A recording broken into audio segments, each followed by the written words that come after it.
Hi, so this month I made a track called Set Her Free, which I've just finished recording.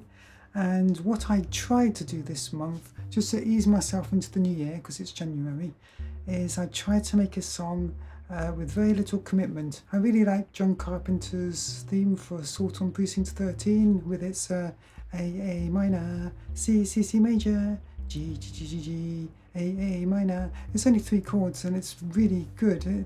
I really like the kind of, I like an analog synth bass line especially, so something that simple, and then you have the pad over the top, laying on the strings, it's really nice. Something that simple can still resonate with you emotionally. So I was thinking, okay, people are paying me for background music.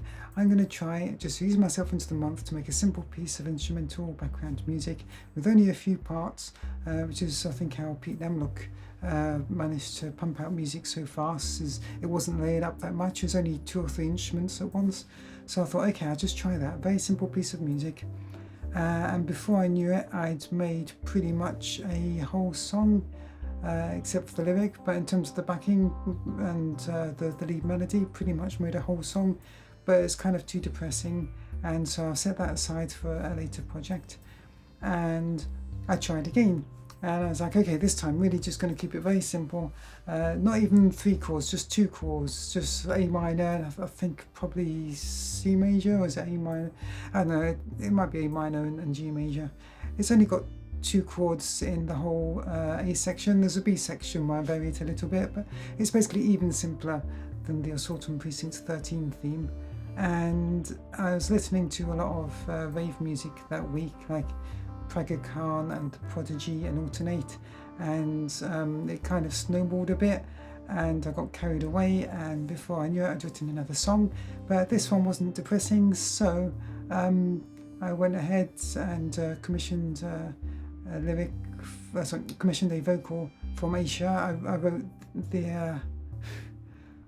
I wrote the lyric and the lead melody, but I can't sing, so I commissioned a vocal from Aisha Ricketts, and she came back, I think, the next day with it.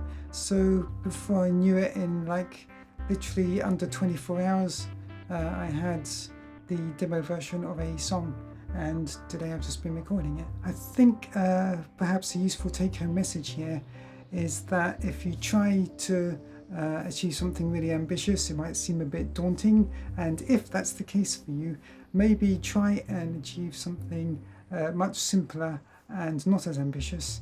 And if, when you're in the process of doing that, you happen to make it a bit more ambitious as you go along, that's fine. You don't need to kind of force yourself to do anything that seems daunting. You can just try making something very simple, and if as you're going you have to build it up and up, that happens. If it doesn't, it doesn't, and either way it's fine. I think that just by not forcing myself to try and make a proper song, it was much easier for me to make a proper song, just because it happened to be heading that way. That's kind of where the music seemed to be headed, so that worked well for me in this instance. I did a thing again that I do quite a bit, which is kind of a trope with me. With this rhythm section, I had it alternating every 2 notes in terms of the pitch, so it's going, but in terms of the accents, I had it accenting every 3, so it's, and that combination kind of varies things quite nicely. It gets into the whole kind of modular arithmetic territory, if you want to look at it that way, or kind of like polymeter, but not quite. But you don't need to think of it in such complex terms. You can just think of it as in, when you're playing in or drawing on notes, you just make sure it's all to do with doubling or quadrupling, and then when it comes to the accents, you just do 1 in every 3, make them louder, or vice versa. And it's something I have to keep reminding myself, is that everything always benefits from having some kind of velocity sensitivity. If you're doing it properly and playing it in on the keyboard, you can be full-on expressive with velocities. But even if you're drawing in the notes in a simplistic way like I often do, remember at least to have accents, where even if it's just 2 different volumes, so you've got some loud notes and some quiet notes, it can make such a lot of difference. It really adds a whole kind of dimension to the music. and there's some parts in this track I did this with and some I didn't, and in the end the one of the more prominent ones I didn't. I ended up going back to where I compose and putting in accents and re-exporting the MIDI across again so I could do it kind of, properly, because I suddenly realised, it sounded even better if I did that, which is also another instance of me not giving myself lofty goals, just simple goals, and then allowing myself to go back and redo it. If I think it will benefit from this, go ahead and do that. Another track I made recently, I think towards the end of last year, involved sampling a clone of the Korg MS-20, and it was specifically a bit of feedback on it. I was just noodling around for like 10 minutes recording, just mucking around on it, and I managed to get a bit of feedback and the filter resonance, so it's self-oscillating for a little bit, so it's like it's just a little bit like that.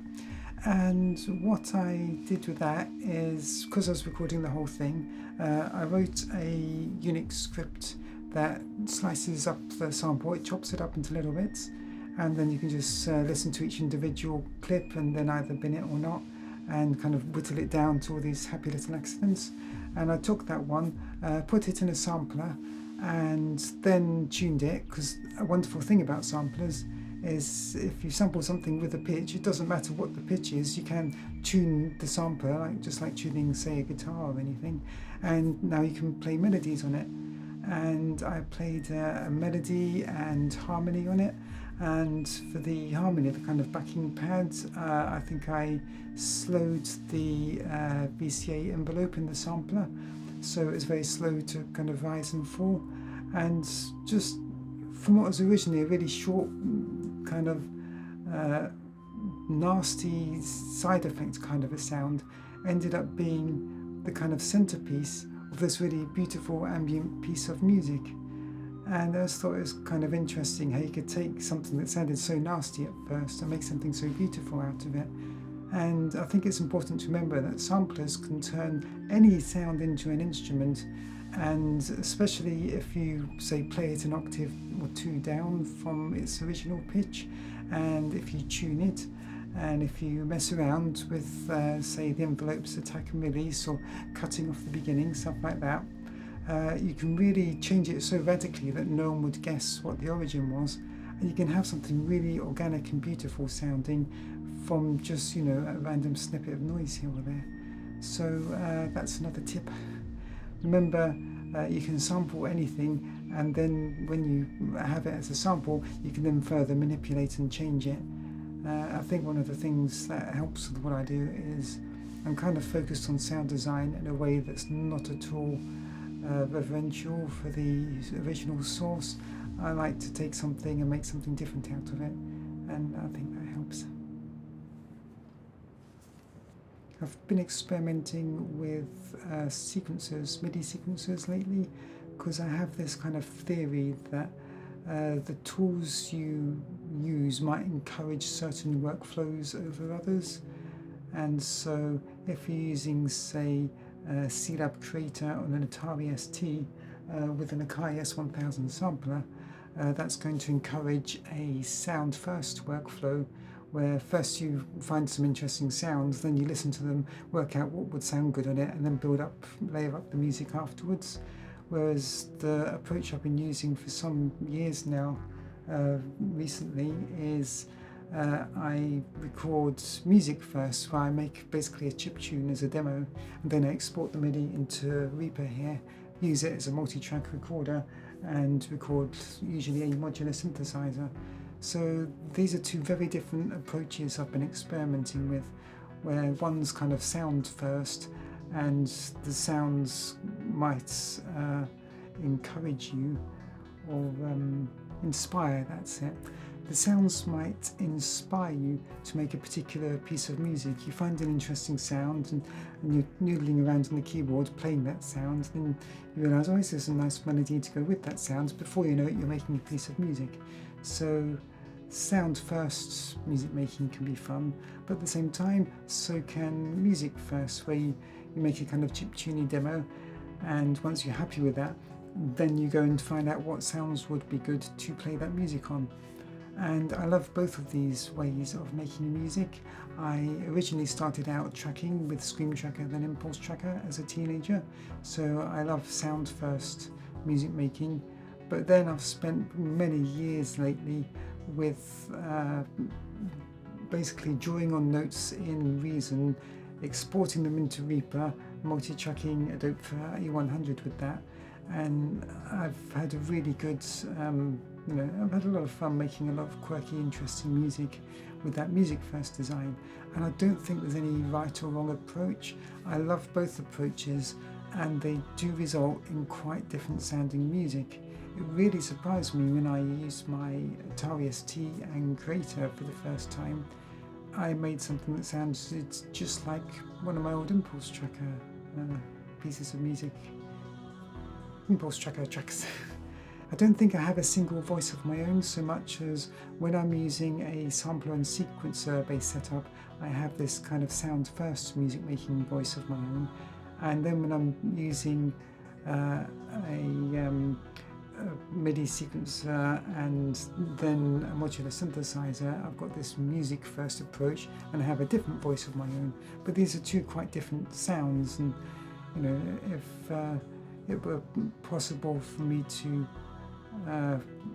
actually market music under two names, I'd possibly be using two different aliases for them because they really are quite different sounds. But I like them both, and both are interesting approaches. You always have to find out what works best for you. Maybe you prefer one of these to the other, in which case use that one. I kind of like both of these, and there might be others I haven't thought of, but sound first and music first seem to be, as far as I can tell, the two main ways of making music that I've used a lot. So thank you for listening to my music and listening to me ramble. Hopefully this might help you at all, I don't know. It's always good to encourage other people to make music. If you find it as fun as I do, keep doing it. Thank you. Also, thank you to all of my sponsors, who are, I'm sure, very nice, every last one of them. And until next time, goodbye.